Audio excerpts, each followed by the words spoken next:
La France retient son souffle. Certes, il y a le match ce soir, mais il y a surtout la déclaration de politique générale de Manuel Valls cet après-midi à 15h à l'Assemblée nationale. Et pour en parler avec nous ce matin, nous sommes avec le sénateur UMP d'Île-de-France, monsieur Roger Karoutchi.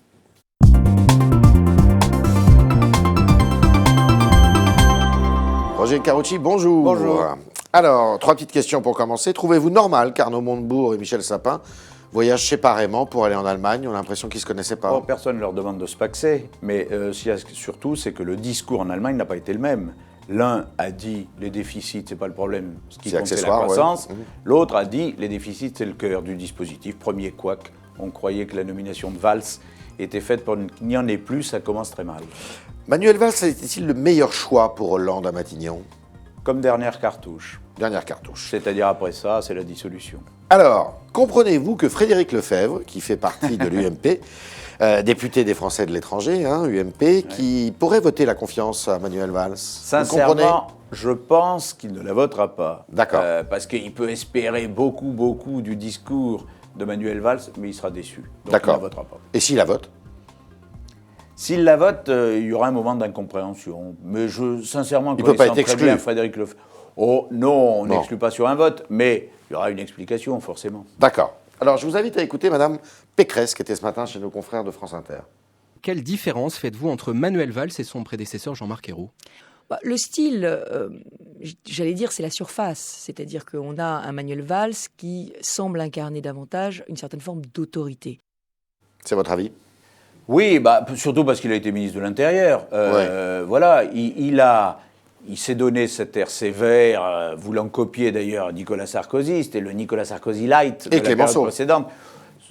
Clémenceau, laissons Clémenceau tranquille. Mais non, il a voulu copier Nicolas Sarkozy sur cette présence, cette espèce de je suis l'autorité de l'État. Ouais. Sauf que la seule chose que je me pose comme sujet, c'est que, vu ce qu'il a voulu incarner à l'égard de Mme Taubira, notamment dans le domaine pénal, il a conservé Mme Taubira à la justice, on ne comprend pas bien. Vous avez le souvenir d'un discours de politique générale qui vous ait vraiment marqué, vous, dans l'histoire parlementaire? Alors, je vais beaucoup étonner, mais je pense que l'un des discours les plus marquants que j'ai trouvé, parce qu'il y avait une force, oui. C'était le discours de Jean-Pierre Raffarin en 2002. D'accord. Parce que... bien sûr, c'était quelqu'un que l'on soutenait à droite, mais c'est surtout quelqu'un qui innovait, qui rêvait de décentralisation, ce qui n'a pas été le cas dans les suivants. Qu'est-ce qu'il doit dire, Valls, à 15h?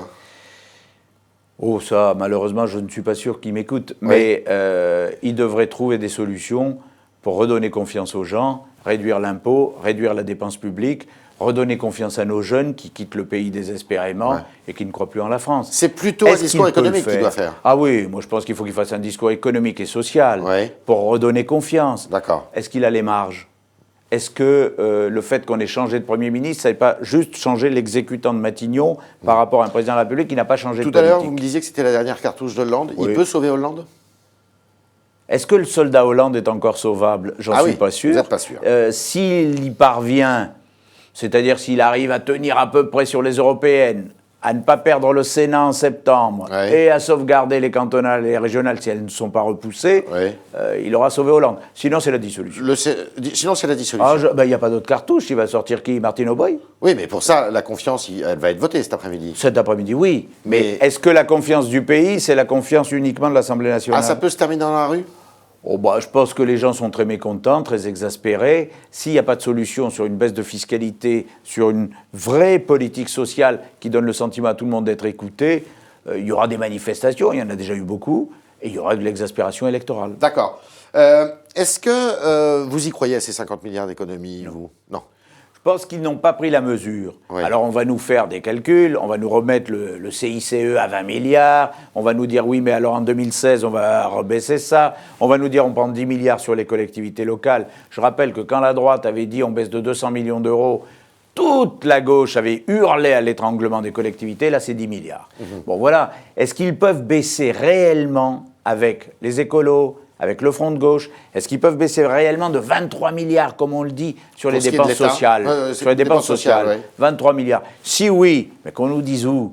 mais qu'on arrête, parce que je pense que cet après-midi ce sera ça, les grands discours sur les grandes masses, sans dire en réalité où est-ce qu'on prendra l'argent. Est-ce qu'on va remettre en cause les 60 000 créations dans l'éducation nationale? Est-ce que l'État va remettre en cause un certain nombre de grands projets? Est-ce que l'État va remettre en cause le renouvellement des fonctionnaires? Est-ce que l'État va remettre en cause un certain nombre de sujets sur lesquels il s'est engagé, notamment sur les retraites?